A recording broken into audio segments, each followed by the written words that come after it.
Hello friends, suppose you have 10 rupees in your wallet and you have a choice between the ice cream and candy. The ice cream costs Rs 4 for each piece and the candy costs Rs 1 for each piece. And with rupees 10 in your hand, how many quantities of ice cream and candy are you going to buy?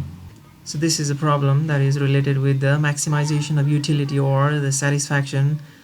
So it is a problem of economics, so we are going to deal about it today. So at first, since the ice cream costs Rs4 and the candy costs Rs1, let's assume we buy X quantities of ice cream and Y quantities of the candy. So the total cost of ice cream will be 4x and the cost of candy will be 1y. And since we are going to pay Rs10 for these two goods, so 4x plus y must be equals to 10.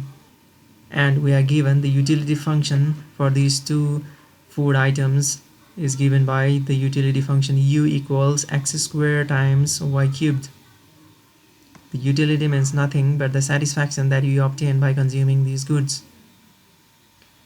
In mathematical sense, what we can interpret is the power of x is 2 and the power of y is 3. That means you get more satisfaction by consuming y or this candy, and you get less satisfaction by consuming the ice cream.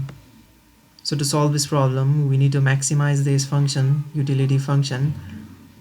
So here we are not going to use the differential approach that we are taught in the schools or colleges. We are just using a simple logical approach to solve this problem in simple steps. Let's see this equation. If the candy or this y was not present, then this equation will reduce to this equation. Then the value of x will be 10 over 4. But since the person also consumes candy, hence x equals 10 by 4 cannot be the answer. It is because of the utility function. So to consume x, he uses certain fraction of this amount. This fraction 2 over 2 plus 3 is a share of the satisfaction. For x, what he uses is the ratio 2 over 2 plus 3. So this is the fraction of satisfaction that he gets from the ice cream. So this fraction is to be multiplied with this result, and then we'll find the value of x as 1. Let's see for this candy, then you'll be clear. So if there was no ice cream present, then this equation will reduce to 10 equals y, since there is no 4x. But since there is a criteria of the utility function, so the total quantity of candy consumed won't be 10, but it will be some fraction of this value. So to get the result, what we do is we multiply this result with this fraction, and this fraction is nothing but the share of satisfaction that is taken by the candy. That means 3 over 2 plus 3. Since the sum of power, that is 3 plus 2, is the total satisfaction obtained from these two objects, and for each quantity the satisfaction is given by the power. So on further simplification, we get the value of y equals 6. So by using this approach, you can easily get the answer in simple steps. So the person consumes 6 candy and 1 ice cream. To get the maximum satisfaction from this utility function, when he has got 10 rupees in his hand. So this is an example. Let's generalize it.